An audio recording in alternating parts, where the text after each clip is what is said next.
Ek is Chris Marie Marx en my onderwerp is Julle weet nie wat ek weet nie.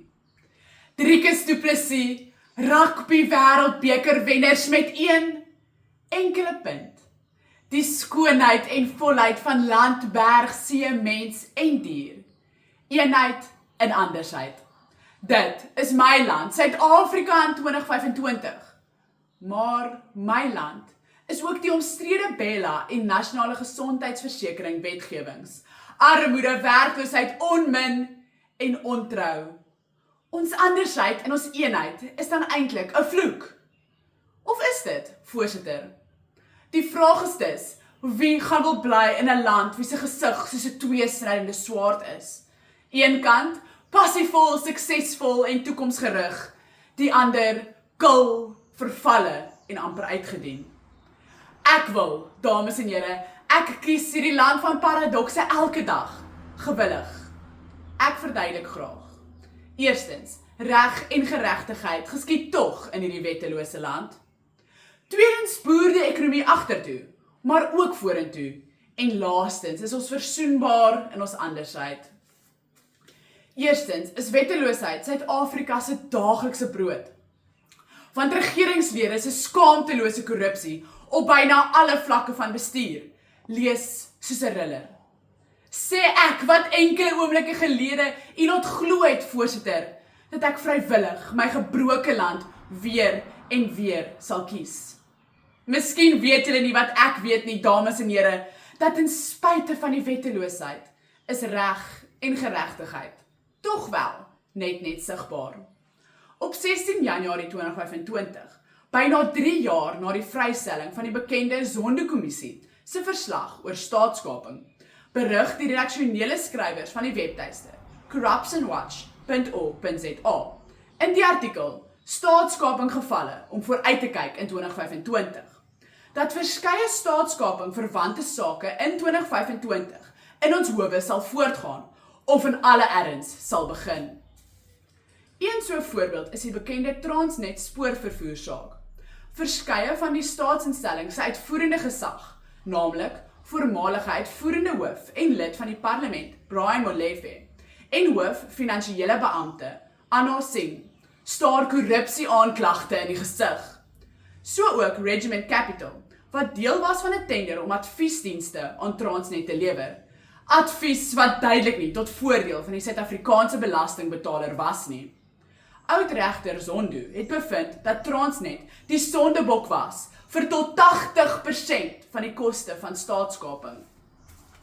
Wetteloos, beslis ja.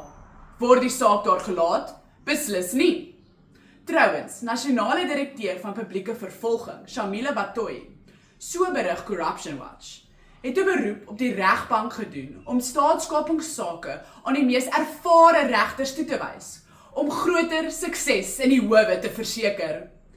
Ek is heel hartig oortuig, voorsitter, dat hierdie makkers nie geweet het wat ek weet nie, dat reg en geregtigheid in hierdie land van rugby wêreldbeker gehalte is. Tweedens, die harde werklikheid van die Suid-Afrikaanse ekonomie is onder andere ons huidige werkloosheidssyfer van 31,9%. Voeg hierby die skrikwekkende 0,5% BTW-verhoging, wat pas deur minister van Finansies, Enoch Godongwana, aangekondig is. En ek kan met u saamstem dat ons land gedoem is. U wil weet, waar lê die positiewe in hierdie paradoks? Die eenvoudige antwoord lê in klein, amper onsigbare vordering. Maar vordering is dit, nietemin. Minister van Toerisme, Patricia de Lille, bevestig my standpunt op 1 Februarie 2024 in die artikel Internasionale Toerisme Syfers, 'n hupstoot aan Suid-Afrika se ekonomie, gepubliseer op die Sunday World webblad. Sy sê, wanneer dieselfde syfers met Desember 2022 vergelyk word, was daar 'n ongelooflike 48,9% styging in internasionale besoekers na ons land gedurende Desember 2023. En dieselfde syfers het aanhou groei met 5% in Desember 2024. Dus beklemtoon dit die opgaande momentum van ons toerisme sektor, wat uiteindelik sal oorspoel na 'n sterker wordende ekonomie. Dit mag na 'n druppel in die emmer klink, voorsitter, maar 'n 1-punt oorwinning is steeds 'n oorwinning. Laastens, Suid-Afrikaners is groothartig van aard, maar op straat en in informele nedersettings, in die werkplek en in ons huise, word haatspraak, rasisme en meerderwaardigheid nog dikwels aangeblaas. Ek is nie blind of doof vir my land se fatale leemtes nie. Tog vind ons mekaar in ons anders wees. So is gebaretaal ons 12de amptelike taal sedert Julie 2023 en slaag ons dus daarin om verskille tussen mekaar so te oorkom.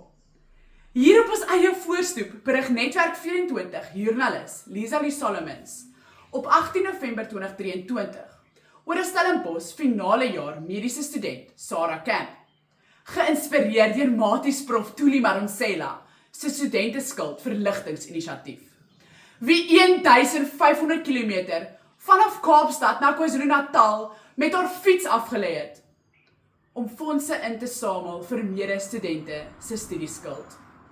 U sien, dames en here, daar is versoening in ons verskille. Miskien is dit die suiwerste kant van my teenstrydige land.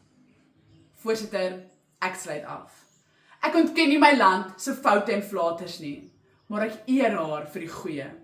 Daarom weet ek dat wette gebreek word, maar net so is reg en geregtigheid haar waarheid. Die ekonomiese verval is ooglopend, maar daar is wel hoop vir groei en vooruitgang en uiteindelik kan ons as landsgenote ons andersheid met mekaar versoen.